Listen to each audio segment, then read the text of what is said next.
Adame. Yo pido un fuerte aplauso para el maestro.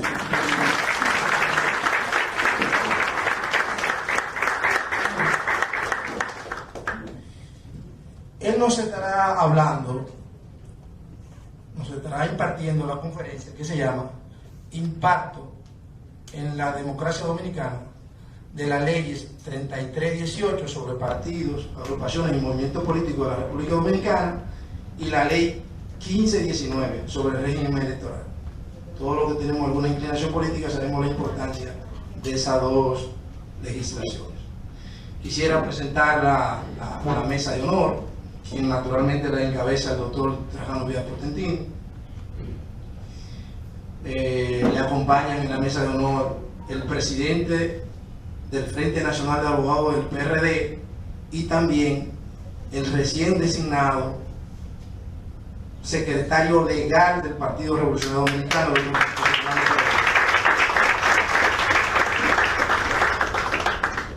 También está en la mesa de honor el doctor Luis López Rivas, quien es uno de nuestros candidatos al Colegio de Abogados. El licenciado Evaristo Jiménez, también uno de nuestros candidatos al colegio. Francisco Jiménez, que es el secretario general del Frente de Abogados del partido. Un abogado ilustre de la República Dominicana, el doctor Ramírez Sáenz, un abogado rico ese.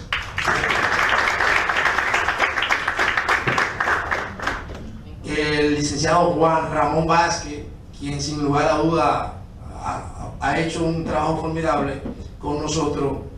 y en materia electoral es una autoridad. La licenciada Annie Berenice Contreras es diputada de la provincia de Elías Piña, hermana del doctor Trajano Vidal Portentini, quien también está con nosotros. Y también está en la mesa de honor el licenciado Jorge Peña, quien es el presidente del partido en la combativa provincia de Duarte. No quisiéramos iniciar esta conferencia sin antes anunciarles a todos ustedes que por el hecho de estar aquí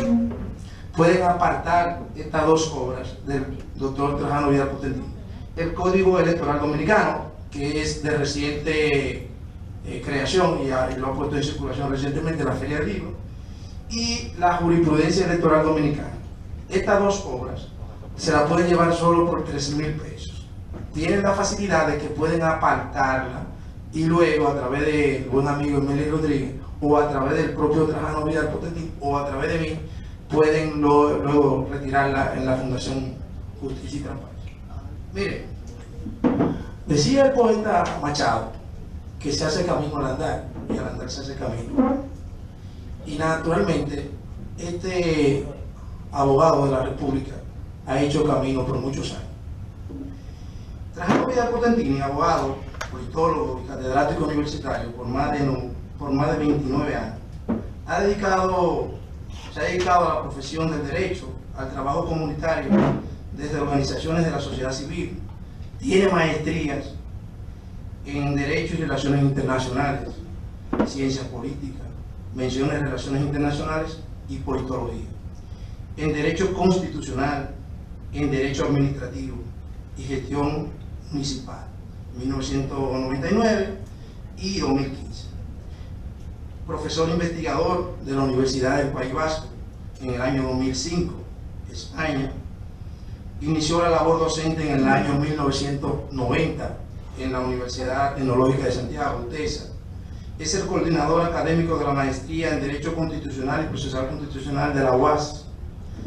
en la edición 2016-2018, y de la maestría en Derecho Electoral y Partidos Políticos. Es presidente de la Fundación Justicia y Transparencia. También fungió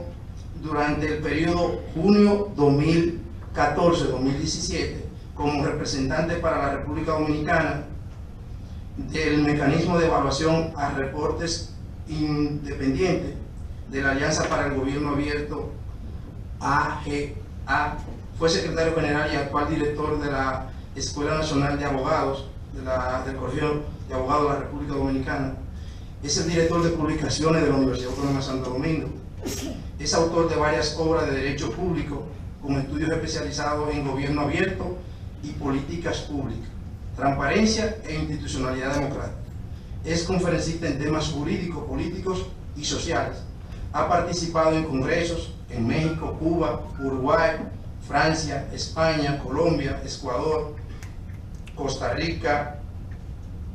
Puerto Rico, Panamá y Estados Unidos. De manera que a quien tenemos aquí hoy es una lumbrera del derecho dominicano. Vamos a darle la bienvenida al doctor Trajano Vidal Portillo.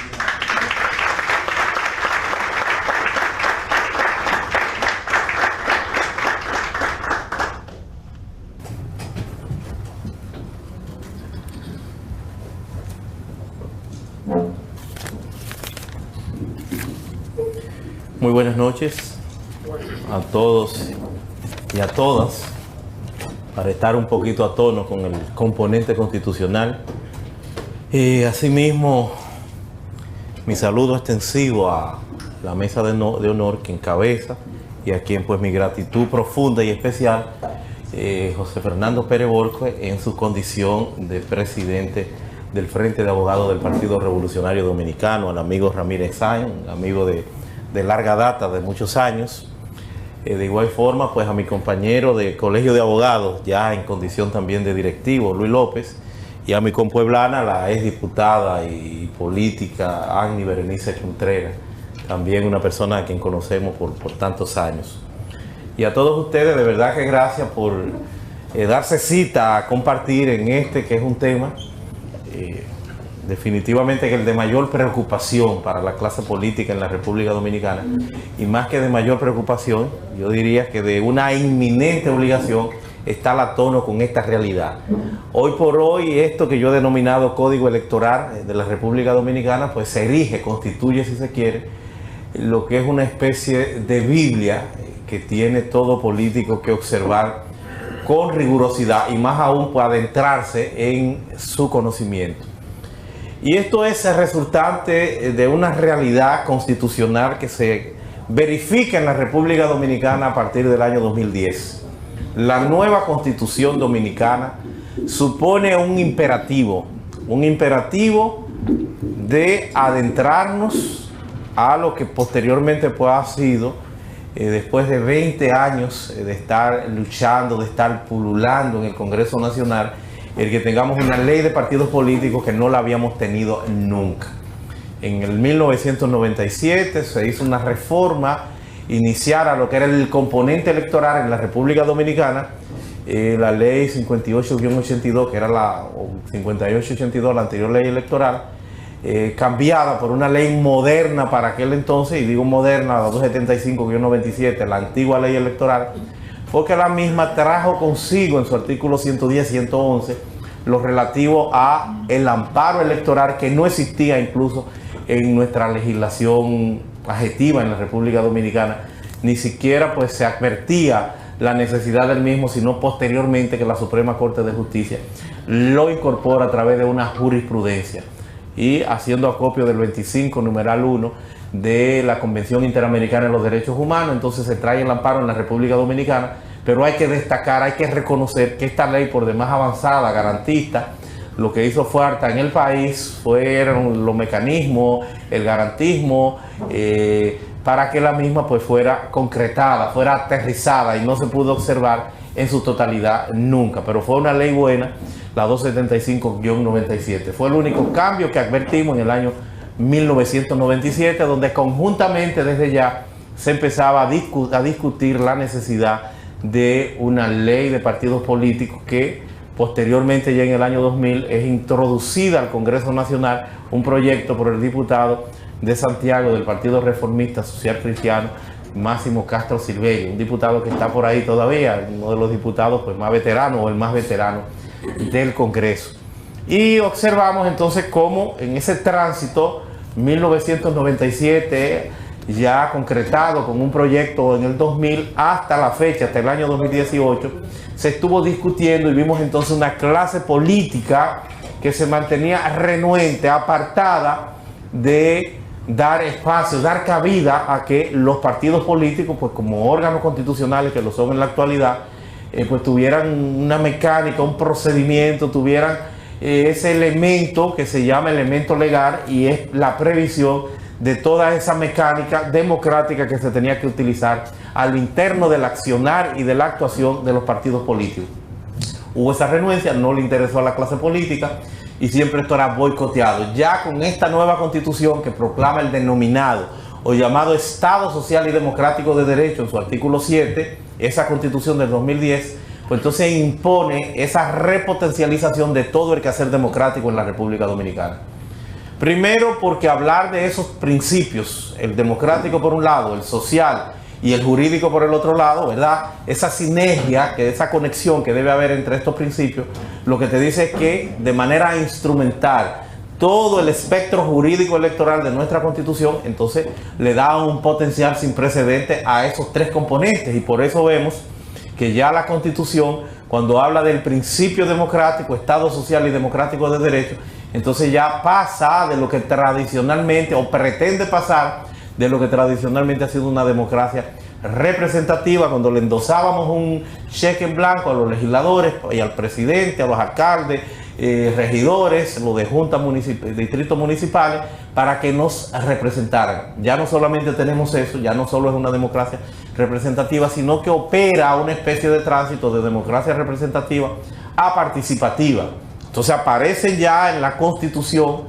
que trae consigo ese imperativo y que hoy pues nos tiene estudiando, analizando y tratando de comprender este entramado de todo este componente electoral. Entonces ya en esa oportunidad pues trae consigo lo que sería ya en el ámbito democrático los mecanismos de participación popular. Por eso ven ustedes que la ley tiene ya el referéndum para consulta popular, artículo 210, el referéndum para el ámbito electoral, artículo 201 y siguiente de la Constitución, el referéndum para reformas para reformas constitucionales, artículo 272 de la Constitución, y asimismo vemos como el artículo 97 trae la iniciativa legislativa popular. Entonces ya hay una participación, un mayor empoderamiento, un ejercicio cívico importante que lo acredita, lo viabiliza la Constitución de la República. Decía Juan Bosch que los derechos son como una tubería, si no se usan se tapan. Entonces esta Constitución requiere, ¿verdad?, de ese activismo, de ese componente cívico, de ese empoderamiento, para que podamos concretarla y para que podamos vivir en Constitución con todas estas herramientas que son hoy por hoy la obligación de que tengamos una ley de partidos políticos. Entonces ya esta Constitución, que trae consigo una agenda apretada de necesarias reformas, de ir todo el andamiaje jurídico electoral completado, y por qué no jurídico a nivel de la reforma institucional del país, y lo complementando con lo que será entonces una arquitectura legislativa a partir de esta realidad constitucional. Un sinnúmero de leyes, muchas de ellas que tienen que ser actualizadas y otras tantas que tienen que ser creadas, como es la de mecanismos de participación popular, que no la tenemos, y un sinnúmero de leyes porque se hace acopio de esa reserva de ley que tiene la Constitución, en donde te manda que se desarrollen muchísimos aspectos, amén de que tenemos una categorización de los denominados o llamados derechos fundamentales listados en los artículos 37 al 67, que todas estas leyes que tienen que ver con esos derechos fundamentales también tienen que ser observadas y trabajadas y armonizadas al tenor de la nueva Constitución. Pero para no disgregarme, amén del componente social, y que cabría explicarlo brevemente, cuando hablamos del Estado social y democrático de derecho, tenemos que remontarnos a lo que decía Peña Gómez, lo que él creía, ese componente social, invertir en la gente. Invertir en la gente, pues lo que supone eso, y por eso tenemos un sinnúmero de derechos fundamentales que tienen una categorización, señores, de derechos prestacionales, porque depende de una prestación que tiene que dar el Estado, como es la educación, la seguridad social, la salud, la vivienda, el trabajo, entre otros tantos. Y eso es también un aspecto fundamental dentro de nuestra Constitución. Pero me quedo solamente en el plano democrático, que para los fines y efectos es el que nos interesa de cara a este intercambio que tengo con ustedes. El principio democrático ya hoy categoriza, le da a los partidos políticos entonces la categoría, valga la redundancia, de órganos constitucionales. Los artículos 208 al 216, 216, pues te le da esa categoría, le da a los partidos políticos esa hegemonía en el quehacer democrático de la República Dominicana. Los centra como el eje fundamental para ser el catalizador de todo el accionar y sentir democrático. No deberían ser solamente, es una crítica que nosotros tenemos, no deberían ser solamente los partidos políticos, porque el artículo 21 de nuestra Constitución, aun cuando el derecho a elegir y ser elegible con una doble capacidad, un aspecto pasivo y otro activo como derecho fundamental que lo es también, el derecho al voto, el sufragio universal, porque tiene dos categorías, activo cuando tú eliges y pasivo cuando se te elige. O sea, con la conculcación de uno de los dos aspectos, pues eso equivale a la conculcación o al desconocimiento, a la inobservancia de ese derecho fundamental. Entonces, como es un derecho fundamental, no debió dejarse única y exclusivamente en manos de los partidos políticos, sino que también tendría que haber el libre albedrío de la denominada llamada candidatura independiente, para que si tú no quieres estar en un partido político, porque el partido político tiene un componente corporativo, tiene un componente privado, y como componente privado, pero de interés social, y más que de interés social, de interés público, porque es un órgano constitucional concebido en nuestra Constitución, tú tienes la facilidad, de acuerdo a tu democracia interna, de hacer lo que tú entiendes en tus estatutos. Entonces, el que va a ese partido tiene que ceñirse, tiene que someterse al planteamiento que hagan los estatutos y que hayan dictado las autoridades en coordinación con todo el proceso interno democrático. Entonces, como pasa eso, si tú no quieres ceñirte a lo que es ese partido, pues tú tienes la libertad de ir a otro. Si en otro no te dan, no te llenan tus requerimientos, pues tú pudieras hacerlo de manera libre, a partir de lo que es esa denominada llamada candidatura independiente. Eso es un fallo que tiene el sistema, que tiene el esquema,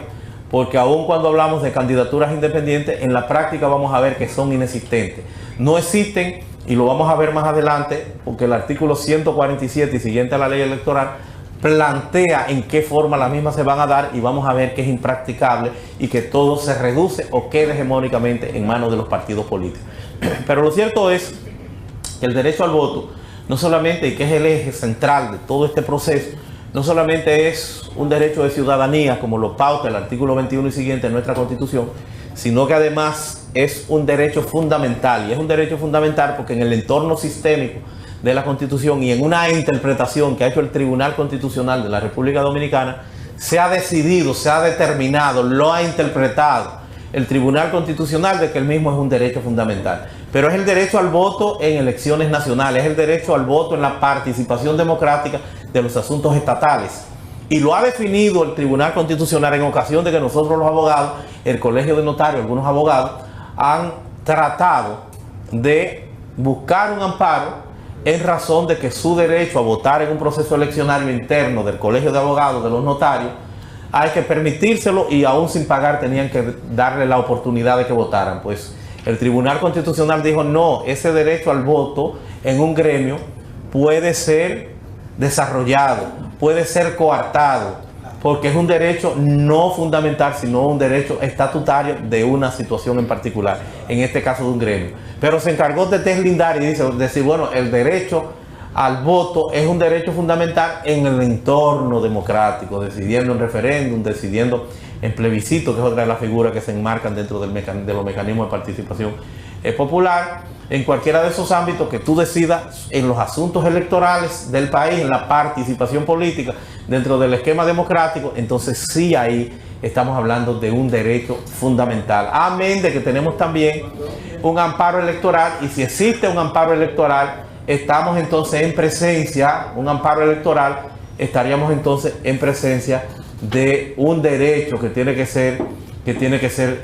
tutelado como fundamental, porque esa es la mecánica, esa es la esencia, ese es el fundamento del amparo. Además de que el artículo 74, numeral 1 de la Constitución Dominicana, también hace el planteamiento de que los derechos fundamentales no tienen un carácter limitativo, no solamente los que están listados, sino que el Tribunal Constitucional podrá integrar otros si estima, si entiende que en ese entorno sistémico lo mismo se corresponde con la característica y fisonomía y el núcleo central de otros derechos fundamentales. Entonces, inequívocamente, el derecho al voto, y no solamente el derecho al voto, diríamos que en una disquisición de carácter doctrinal, tendríamos que englobarlo como la participación política. Otros aspectos que se desprenden no solo del derecho al voto, sino de participación política, también devienen en erigirse en un derecho fundamental. O sea que más que todo el concepto que hay a nivel internacional es que la participación política, y sobre todo en un país donde tenemos un Estado social y democrático de derecho. Entonces, todo esto y esa hegemonía constitucional, como órganos constitucionales, que tienen los partidos políticos, obliga a que el partido político tenga que estar dotado de un instrumento legal, y por eso vieron ustedes que aún con toda esa renuencia, con toda esa discusión por tantos años, tuvieron los partidos políticos entonces que someterse el país a traer consigo una ley de partidos políticos. No será la mejor esa ley de partidos políticos, no es la panacea, no es la solución a todos los problemas, pero evidentemente que es la mejor y la única que hemos tenido. No será perfecta, pero es perceptible y podrá la misma, a partir del desarrollo jurisprudencial normativo que tendrá que darle la Junta Central Electoral, que es a quien se le hace mandatorio el que la desarrolle con resoluciones, y por qué no el Tribunal Constitucional también, que tiene en su haber concentrado unos 9 recursos de inconstitucionalidad, de los cuales ya se han fallado unos 3. Uno fue declarado inadmisible y 2 se han fallado. Uno sobre el tema del artículo 44, numeral 6, de las denominadas o llamadas campañas negativas, con la ley 57-13 de 07, 53-07 de los delitos de alta tecnología, y otro relativo, señores, y que me voy a detener en esa parte, lo voy a enfocar, relativo al artículo 45 en el párrafo 3, en donde el Tribunal Constitucional no solamente operó como un legislador negativo, sino como un legislador positivo incluso, y eso lo vamos a explicar más adelante, porque allí el Tribunal Constitucional hace mandatorio el que haya que cambiar un artículo o un párrafo y que se lea de otra forma. Es la primera vez que el Tribunal Constitucional adiciona un texto a una ley, y debió habérselo dejado al Congreso, es lo que yo opino. Pero bien, en esa parte vamos a irnos más adelante. Pues la realidad es que en ese desarrollo, en el agosto del año pasado, el 13 de agosto específicamente, se ve ya el Congreso en la obligación, después de una discusión sostenida que, como le he dicho a ustedes, se remonta a casi 20 años o unos 20 años, más de 20 años, estamos hablando de 1997, aun cuando en el 2000 es que se radica el primer proyecto. Entonces tuvimos ya la ley de partidos políticos el 13 de agosto del 2018, la 33-18. Un gran revuelo, porque esta ley, señores, debió haberse diferido su entrada en vigencia en relación a un sinnúmero de aspectos, porque trae consigo una reingeniería interna a nivel de los partidos políticos, porque tienen que adecuar sus estatutos, adecuar sus condiciones a esta nueva realidad legislativa que no la habíamos tenido en ningún momento, pero que trae consigo también obligaciones, deberes. Hay que hacer una reorientación en el orden administrativo, en las estructuras de los partidos, una serie de cambios que no hay cómo hacerlo. Organizar, arreglar los padrones, depurar los padrones, que debe ser una labor de la Junta. Un sinnúmero de obligaciones, delitos electorales, la doble filiación, que los partidos tienen que arrancar a afiliar, a aperturar lo que es su proceso de afiliación. Extensivo ese delito electoral a los propios partidos políticos, el tema de una doble afiliación, donde no hay un padrón que esté depurado, ni eso está en línea, organizado, porque ni lo tienen los partidos, ni lo tiene la Junta Central Electoral. Entonces, una gran dificultad, porque un partido no tiene cómo tener esa previa organización para saber si está o no incurriendo en un delito. Pero más aún, producto de todo esto, la Junta Central Electoral debió haber producido 15 o 20 reglamentos al día de hoy.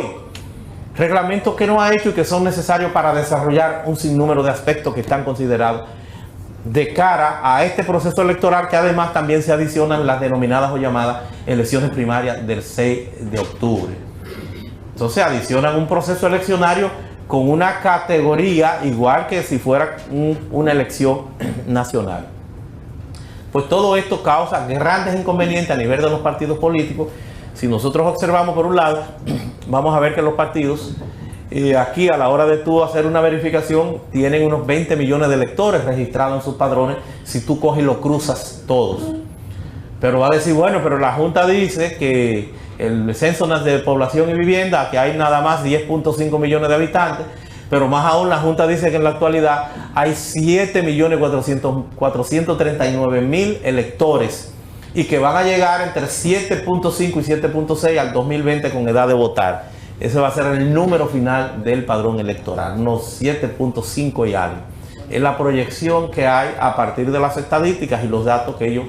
tienen automatizados la Junta Central Electoral. Entonces, ¿cómo los partidos políticos tienen esa cantidad de electores? Sencillo, porque vamos a encontrarnos con gente que están inscritos en 5, 7, 8 partidos y recuerdan ustedes que antes vendían libros de firma para registrar un partido. Entonces nos vamos a encontrar con personas que están en uno, en otro y muchas veces sin observarlo ni darse cuenta de ello. Porque era como se construían los padrones electorales de los diferentes partidos. Entonces lo primero es hacer una depuración. Lo primero es transparentar los padrones y eso supone un tiempo. Y por eso había que diferir algunos aspectos de esta entrada en vigencia con todo este tema. Pero también había que darle el espacio, el tiempo a la misma Junta Central Electoral para poder operativizar muchos de los aspectos que le plantean aquí. Y por eso nosotros hemos criticado lo que tiene que ver con el voto de arrastre. Una resolución que no necesariamente es inconstitucional, tal vez lo inconstitucional que pudiera tener la misma, no el voto de arrastre, porque el voto de arrastre casi es un imperativo, casi es una obligación de cara a la estructura matemática que tenemos nosotros para la distribución de los escaños con el método de Holmes, que es el que se utiliza aquí. O sea, no es ese el problema. En lo que pudieron ellos haber traído una perturbación innecesaria es que esa resolución no será utilizada en las primarias, porque en las primarias no estarán dos partidos políticos diferentes. No se van a utilizar en las primarias porque son personas del mismo partido los que van a pelear por un tema. O sea que no es un senador ni hay arrastre porque no, son del mismo partido quienes van a estar en la primaria. O sea, no se va a utilizar, entonces no era una urgencia. Pero tampoco se va a utilizar, si acaso mínimamente, para lo que es el otro proceso eleccionario, que es el 16 o el tercer domingo de febrero, que es cuando corresponden las elecciones municipales. Entonces tampoco, porque ahí no hay inconveniente, porque es un solo nivel de elección, en los términos del artículo 92 de la ley 15-19 del régimen orgánica del régimen electoral. Entonces estaríamos hablando solamente de los alcaldes, es un solo nivel, es una sola boleta. Entonces ahí no hay grandes inconvenientes en relación a ese tema. Entonces eso se va a utilizar en el caso concreto de los diputados y los senadores, las elecciones congresuales que son el tercer domingo de mayo. Entonces no había necesidad de traer consigo esa perturbación y más aún los partidos políticos se están dejando arrastrar y llevando su lucha a un tema que no es el de ahora, sino que lo que hay que estar trabajando en la depuración del padrón, en ver cómo es que se van a centrar, a desarrollar esas primarias. Si será abierto en relación a uno que ha planteado que lo va a hacer cerrado, si se van a excluir esos miembros, si será el universo, si será la totalidad, cómo lo van a hacer a partir del voto automatizado, que es otro de los problemas, no que trae la ley de partidos políticos, porque en principio no es la que consagra la mecánica o la forma de votación. Yo creo que ese es el gran lastre, yo creo que ese es el gran problema que tenemos hoy a la hora de implementar al doblar de la esquina estos procesos sucesivos eleccionarios, 6 de octubre, febrero, mayo y eventualmente hasta junio o julio, 45 días después, a la hora de contemplar la eventualidad de una posible segunda vuelta. Entonces yo creo que el gran problema que hay ahora mismo es el voto automatizado. El voto automatizado está considerado, está consagrado la posibilidad de tener ese voto en el artículo 99 de la ley electoral. Ese artículo 99 de la ley electoral, una ley de fecha reciente, una ley apenas del 11 de febrero del presente año, posterior, unos meses después, a la ley electoral, que debió complementarla, debió haberse entronizado una con la otra y no tener los inconvenientes que tenemos. Por eso yo he hecho el planteamiento de un código electoral de la República Dominicana, no porque la ley electoral o la legislación electoral esté codificada. Un código es la sistematicidad, la armonicidad que se le da a un sinnúmero de elementos que bajo diferentes libros en una misma materia están considerados, y para que uno no esté chocando con lo otro, para que no haya ambigüedad a la hora de verificar si una ley posterior deroga una anterior, si una ley general, si una ley orgánica, una ordinaria, de no tener todas esas consideraciones, hemos querido eso y ha sido una aspiración y un planteamiento que nosotros hemos venido haciendo desde siempre, una codificación de toda la estructura jurídica electoral de la República Dominicana, en donde tenemos leyes que ustedes ni se imaginan. Fíjense el volumen de esto, aun cuando tiene más de 200 páginas de doctrina, donde nosotros pues planteamos unas notas introductorias del derecho electoral dominicano, pero fíjense ustedes la recopilación, las leyes que hay aquí, porque no son 2 ni 3 las leyes. Está la ley electoral, está la ley del Tribunal Superior Electoral, un reglamento del Tribunal Superior Electoral, algunos reglamentos que a nivel de resolución pues ha dado la Junta Central Electoral, está la ley de los símbolos, emblemas de los partidos políticos, la 3006, está la de los diputados en el exterior, los diputados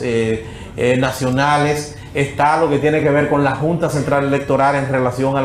la ley 659, en este caso al manejo del registro civil, una función que ellos bien la han venido regenteando hasta el momento, pero que debe quitársele ya de cara en una eventual reforma constitucional y sobre todo de cara ya a lo que son estas nuevas emergencias, estas nuevas urgencias que tiene en la actualidad la Junta Central Electoral con la organización de todos estos procesos y por qué no con la aplicación e implementación de estas leyes nuevas.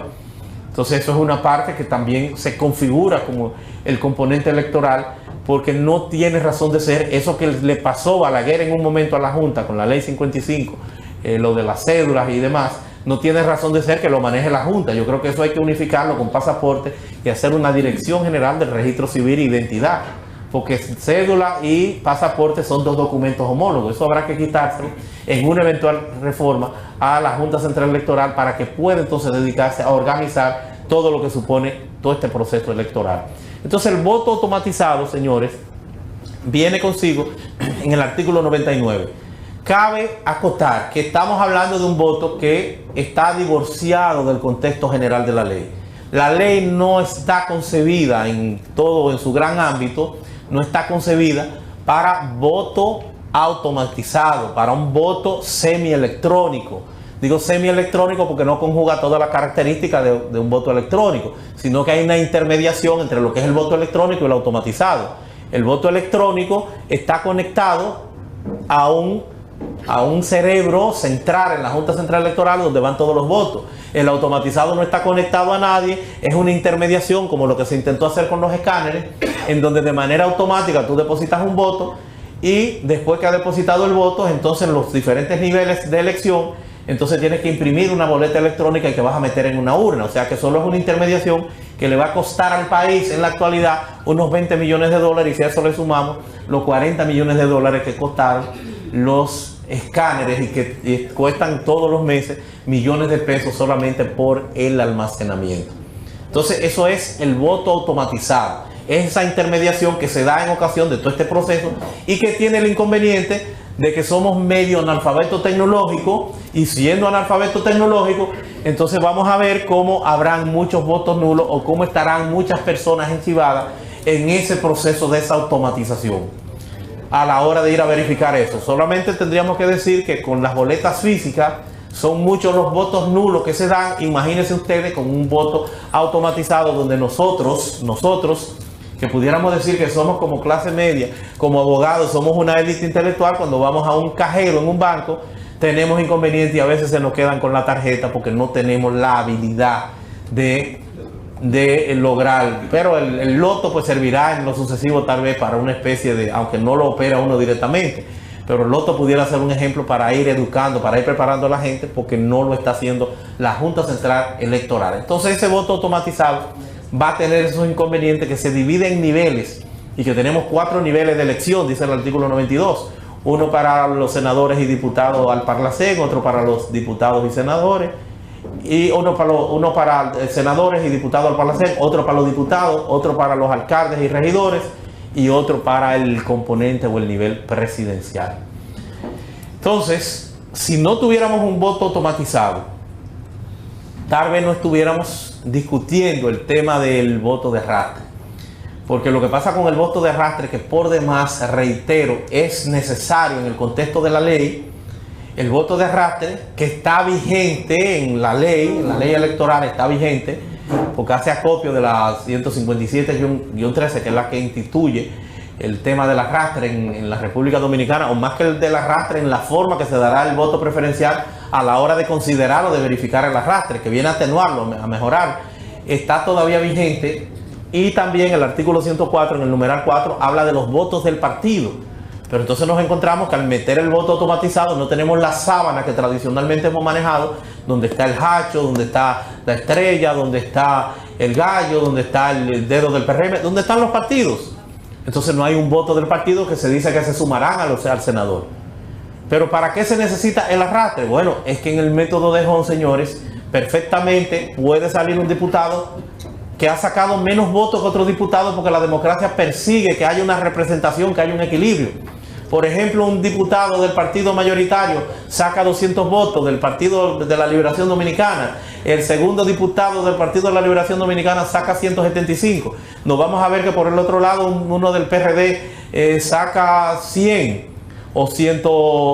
con 100 votos, 125, y está en condiciones de salir más en la suma matemática de los conscientes matemáticos del método de Hon, que el que ha sacado 175 en el Partido de la Liberación Dominicana, porque tenemos ese método de Hon. Y por eso para esa línea, para esa fórmula matemática, se requiere que los partidos, para ir posicionando, pues tengan ese componente de arrastre, como lo ha reiterado el Tribunal Constitucional en el año 2013, en España y en otros países, que cuando se habla de voto directo, no es que tú tienes que ir a votar por una persona en particular, no, es que ese voto eres tú el que tiene que hacerlo, es un voto sin coacción, es un voto sin intermediación, pero no es que no pueda hacerlo, porque ciertamente los tribunales, en este caso más que los tribunales, lo han hecho los tribunales, el Tribunal Constitucional, pero sobre todo el legislador adjetivo, tienen la facultad de canalizar, de orientar en la forma y medida en que se va a hacer ese voto a partir de su sistema o de su esquema electoral.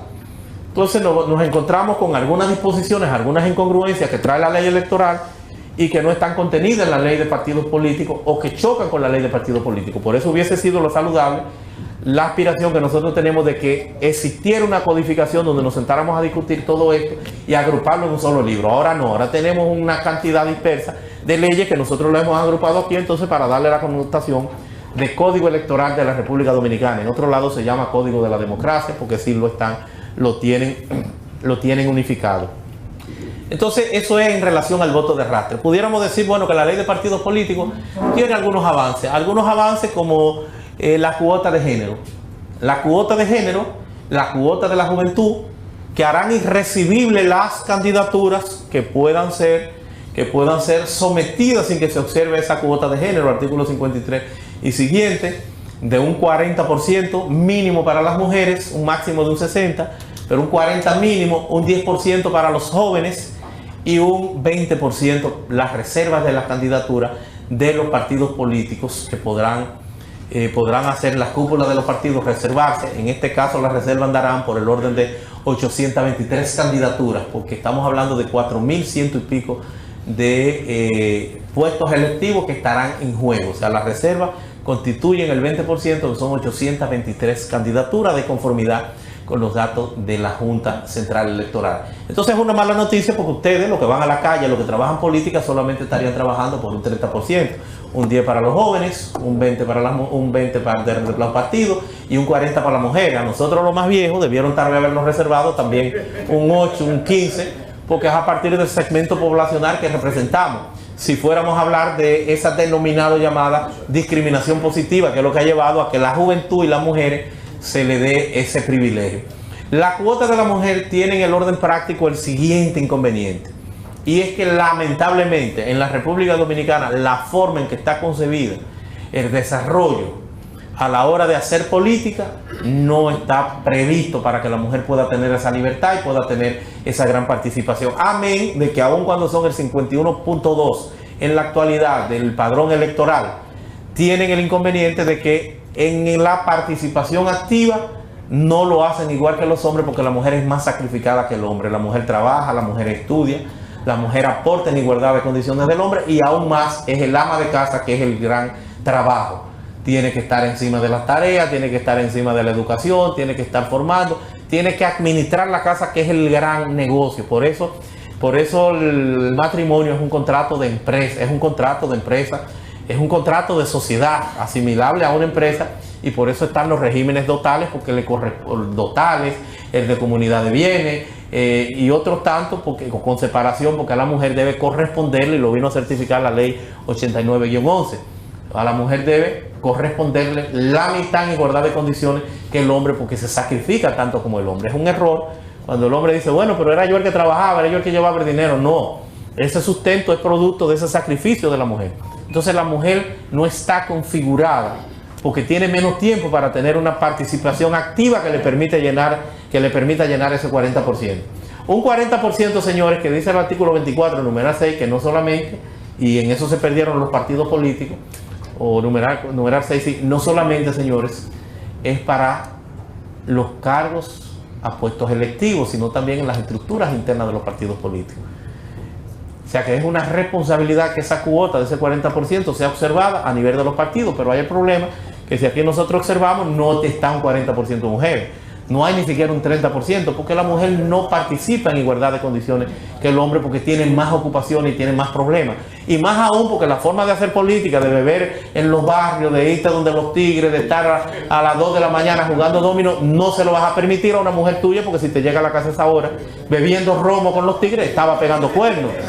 Entonces no, la forma de hacer política que hay en la República Dominicana no se concibe para que la mujer pueda ocupar, pueda llenar ese tema de ese 40%. Por eso debimos haber considerado, o deben considerar los partidos políticos, darle las facilidades a la mujer, hacer las campañas de promoción, de concientización, para que las mujeres llenen esa responsabilidad, ese espacio que les queda. Ustedes recordarán,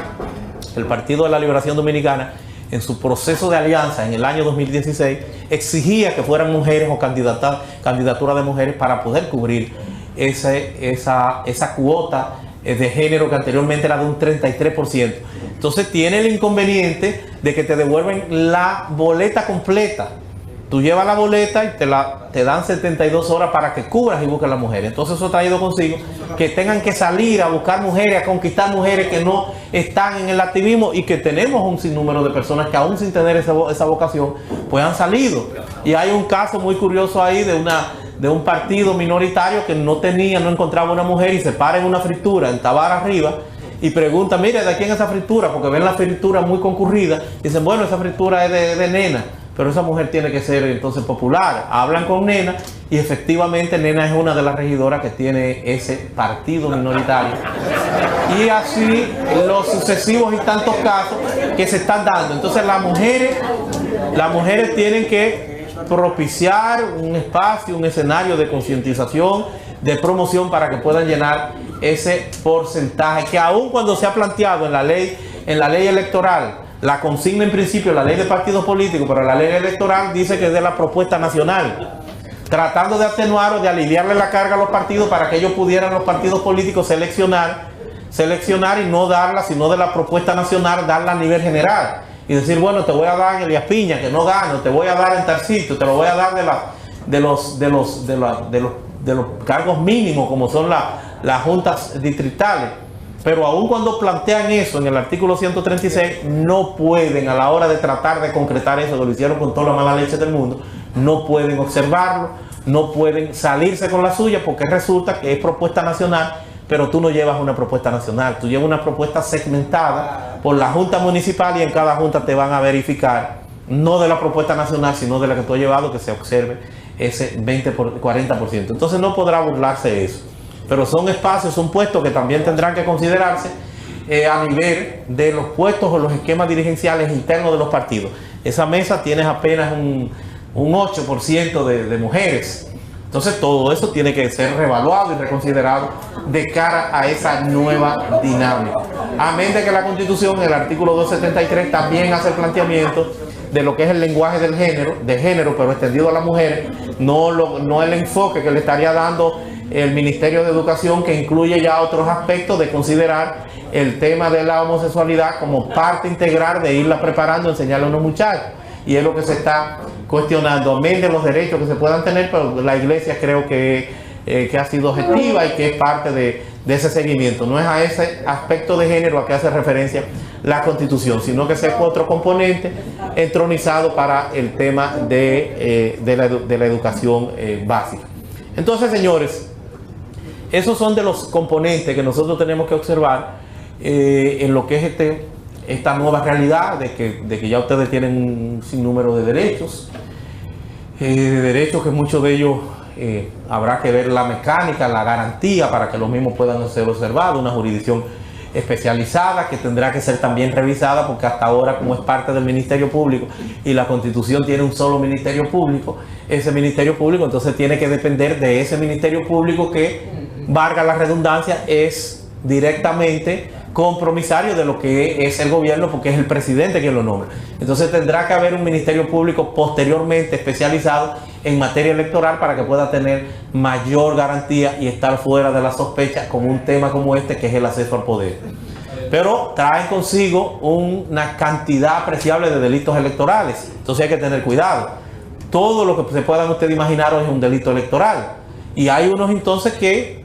te llevan a asimilar como que se trata de una renuncia automática, el que tú participes en una actividad de un partido diferente al tuyo. No debería ser, es irracional, tiene que haber, o siempre tendrá que haber un debido proceso de ley, porque es posible que tú vayas a llevar un familiar, o que vayas hasta enamorado acompañando a una muchacha y que te digan, te lleven engañado, va para un cumpleaños, cuando tú llegues allá lo que tienen es un mitin político. Entonces, si te toman con un celular, eso opera ya como una especie de renuncia automática, el que pueda suscribir más de una candidatura de una u otra persona, donde cualquiera te dice, ven, fírmame aquí para tal o cual cosa, y tú lo haces sin que ello constituya un acto de mala fe, pero es lamentablemente una transgresión a la ley de cara a todos estos aspectos que han sido planteados. Vemos entonces también cómo todo se prohíbe, señores, todo se prohíbe fuera de lo que son los plazos ordinarios, normales, de pre-campaña, o sea, fuera de la campaña o de la pre-campaña, que se inicia, señores, la pre-campaña el 7 de julio, porque hay unos plazos ahí. Pero el 7 de junio también empiezan los partidos a calibrar lo que será para unos 15 días posteriores, lo que serán las reservas de las 823 plazas que tienen los partidos y que lo van a usar para las alianzas y demás, y para señalar personas, porque no irá a un proceso convencional aquellos cargos que hayan sido reservados. O sea, ya el montarte y desmontarte de una u otra candidatura, eso se acabó. Entonces esos son de los aspectos que también resultan auspiciosos de cara a los derechos de quienes participan en un proceso. Ya se acabó el que tú gastes 3, 4, 5, 7 millones de pesos y que al final te digan, no, esa candidatura la quiere el dueño, la quiere el candidato presidencial porque se la va a dar un familiar o porque hay una alianza. No. La alianza, usted tiene una limitación de un 20%, que por demás es demasiado, pero tienes un 20%, por eso digo 40 para las mujeres, 20 para los partidos, y de la juventud solamente se estaría peleando por un 30%, pero iría seguro, porque si tú ganas en un proceso convencional, entonces no vas a tener inconvenientes. Lo único es, y esto sí quiero que ustedes como políticos lo internalicen, es que mi percepción de mi seguimiento, de mi estudio, de mi análisis, es que en este proceso que viene ahora, no va a ganar el de primaria, no va a salir como candidato el que tenga más voto, el que tenga más intención de voto, el que tenga más preferencia electoral. No va a ganar el que más votos tenga. O sea, el que más votos tenga en las urnas, sí, pero no el que más votos tenga hacia afuera. Porque si recordamos, en un proceso eleccionario general, como lo sería un proceso presidencial, apenas vota el 60 y tanto por ciento, un 30 y pico de abstención. Eso es unas elecciones que traen o desbordan todas las pasiones que puedan ustedes imaginarse con lo que es el acceso al poder y con lo que significa ser el presidente de un país. 30 y pico por ciento, casi 40% en las últimas elecciones en los niveles de abstención. Entonces, si ustedes observan primarias como componente, emblema, de tradición, cuna de la democracia, que lo ha sido tradicionalmente, históricamente, el Partido Revolucionario Dominicano, ustedes recuerdan en qué concluían siempre las primarias. No hay tradición, solo este partido era el que estaba trabajando en eso y terminaban siempre a sillazo, con inconvenientes, con problemas. El PRM ha intentado o ha desarrollado algunas primarias, en la última no pudieron ni siquiera dar los votos, los datos, y no porque no tengan gente, porque sacaron, y lo reitero, sacaron un 33%, sino porque no hay esa tradición, porque a la gente no le interesa, no le importa, no tiene esa motivación. Para mí que el porcentaje que va a participar no creo que supere el 35 o el 40%. Y con el problema de los votos automatizados, los votos nulos, el desconocimiento, y aún más eso va a acrecentar el desinterés. Por eso yo digo que habrá que buscar sus tabletas electrónicas, sus laptops y ir casa por casa. Usted va a conseguir los votos que usted esté en capacidad de movilizar, motivar y llevar a votar para ese proceso de primarias. Entonces usted tendrá que buscar alianza con otros candidatos. Mira, este que va a votar por ti, que vote por mí, encárgate tú de esta área, o yo te voy a intercambiar, te voy a concientizar los míos. Eso habrá que hacerlo para movilizar, llevar a esas personas. Entonces no es un tema de los estudios, no es un tema del análisis, no es un tema de las preferencias electorales, de nadie en particular. Es esa movilización, es esa mecánica que tú tienes que utilizar para ir casa por casa, primero preparando y enseñando a tu gente, porque la Junta, la ley te dice que para hacer la promoción puedes hacerlo 15 días antes, y es lo que van a hacer 15 días antes, con la limitación de como somos medio analfabetos digitales, una gran brecha digital, entonces vamos a tener el inconveniente de que una persona no podrá apreciar ni aprender lo que sería la tradición que hemos tenido de una boleta física. Entonces ese voto automatizado traería esos inconvenientes, y solamente tenemos que hacer el ejercicio, el símil de que cada uno de nosotros tenemos a cada rato inconvenientes con los cajeros automáticos. Entonces, ¿qué será el común de los dominicanos de abajo? Porque la Junta solamente permitirá que una persona pueda asistir hasta 2 personas que tengan algún problema. Una persona hasta 2 personas. Pero todo se prohíbe, como le hemos dicho, y hay una resolución ahora que lo que hace es que extiende esa prohibición. Una resolución prohibiendo el proselitismo. Ese fue un tema que debió haberse considerado en estas leyes que debieron haber entrado en vigencia con posterioridad, porque aquí tenemos una tradición de muchos años ya en donde teníamos 2 procesos eleccionarios y estábamos siempre en campaña, donde no había una ley de partidos políticos que pautara ninguno de esos aspectos de cuándo inicia, cuándo termina, cuándo se está en campaña, cuándo se está en un acto de gobierno. Y entonces está lo que vino fue a llevarse a cortar todo, donde habían muchas cosas, muchos derechos adquiridos y gente que tenían pautado en su proceso, en su tradición, todo esto. Entonces ya dijeron una vez que prohíben, bueno, pero es difícil la prohibición. Es difícil porque se trata de una cultura, porque la gente se debió organizar, porque se debió concentrar con los partidos. Ese aspecto debió haber sido diferido. Entonces vamos a tener una Junta que seguirá perdiendo su autoridad moral, porque lo que está haciendo llamado que no resultan, no se concretan, porque cada vez que uno lo rompe, vamos a tener el inconveniente de que el otro no se va a quedar por observar o cumplir la ley en desventaja. Pero es difícil, señores, porque también la ley lo único que hace es darle vigencia, darle vida en el orden democrático electoral a las redes sociales y a los periódicos digitales. Ahí la campaña está permitida en todo espacio, en todo escenario, a toda hora y en todo momento. Entonces, dentro de la estrategia tenemos que utilizar esos canales. No así la televisada, la escrita y la radial, que está prohibida y que solamente es a partir del proceso de la precampaña. Fuera de la precampaña se podrían hacer algunas actividades en locales cerrados, pero ya la Junta dice, déjame extender algo que no prohíbe la ley, o no solo que no prohíbe la ley, sino que permite la ley, y coge entonces también ahora y extiende con una resolución,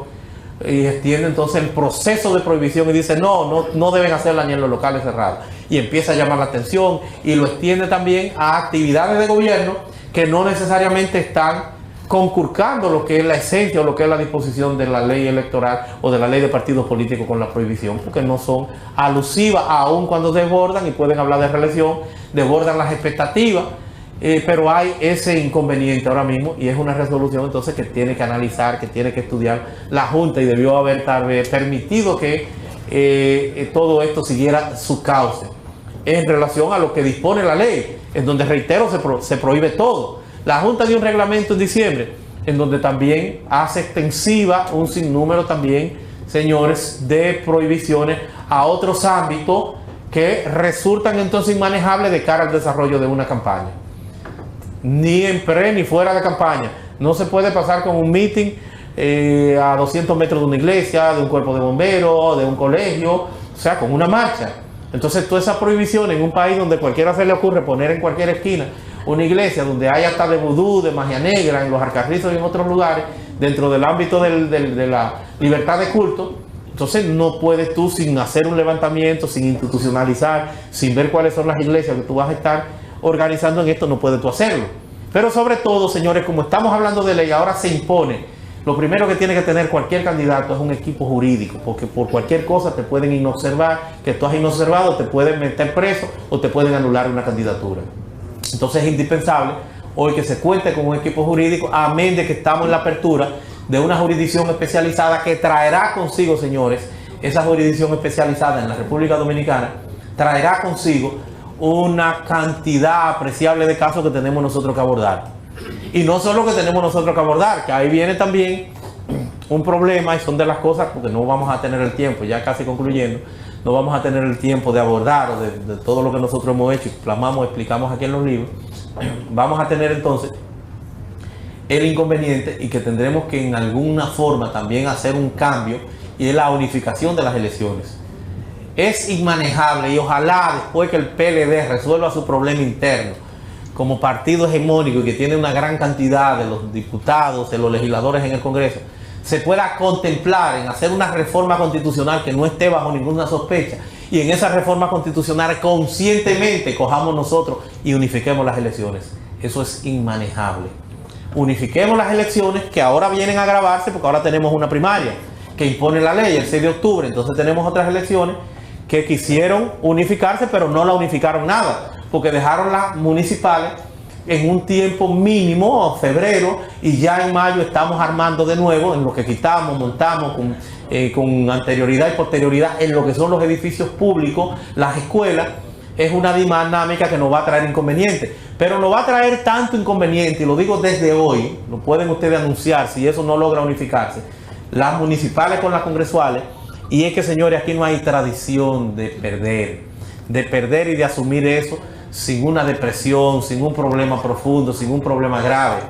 El que pierde, señores, el que pierde es un calibramiento de que ese partido no solamente va para ningún lado, sino que el otro se le va a ir encima, no solamente con esa muestra estadística inicialmente, sino que se le va a potencializar un 10 o un 15 más por ciento. Pero vamos a tener a esas personas que perdieron, que van, señores, a impugnarlo todo. Tendrá que ser su línea y tendrán que meterse a los tribunales y tratar de hacer un caos. Porque el que pierde no va para ningún lado. Lo primero que hace el que pierde, se le mete una depresión por 2 meses, se tranca en su casa, no coge teléfono. No solo que no coge teléfono, no lo llama a nadie también, porque tenemos ese inconveniente, tenemos ese arribismo aquí. No lo llaman, no tiene que no cogerlo, se acuesta, se tranca. Y no es verdad que ese va a ser un candidato que va a salir empoderado a trabajar en 1 mes y pico, en 2 meses, para lo que es el otro proceso eleccionario. O sea que se pierde totalmente el impulso, no se levantan más. Es una depresión de 2 meses, porque no tenemos tradición de perder, de incorporarnos, de reconocer. No, hay un derecho al pataleo, lo hemos entronizado como derecho al pataleo. Pero hay también ese inconveniente de que como tenemos que explicar a quien nos ayudó, a quien nos financió, entonces tenemos que explicar que nos hicieron trampa, que nos robaron la urna, y tenemos que llevar eso hasta las últimas consecuencias en los tribunales.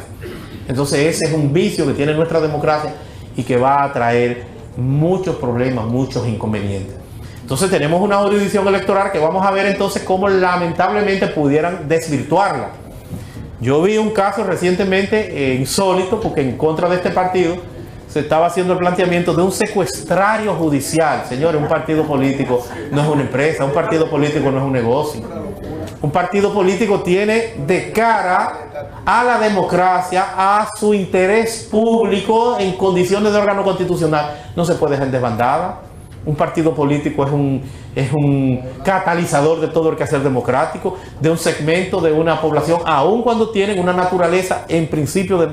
de privada, pero como quiera son de interés público y no tienen la misma configuración que un negocio para que se le dé a alguien para que administre. O sea, no vamos a reducirlo al componente mercurial, no. Un partido político tiene una responsabilidad social y política sin precedentes. Entonces estamos desvirtuando. Estamos hablando, bueno, que se está judicializando la política. Se va a judicializar cada vez más. Por eso digo que nosotros los abogados tenemos lo que nos gustaría que se vaya reorientando todo el proceso y que se vayan aclarando muchos aspectos. Hay una sentencia, la 624, que nosotros la consideramos aquí en esta jurisprudencia, que tiene la jurisprudencia electoral del Tribunal Superior Electoral todos los últimos años, pero también del Tribunal Constitucional, y es la que define, la que reorienta, que tendrá que ser revisada, pero tiene ahora un componente de precedente vinculante del Tribunal Constitucional, y que te dice que lo administrativo o lo que nazca de un proceso administrativo, de un acto administrativo de la Junta, tiene que ser conocido por el Tribunal Superior Administrativo.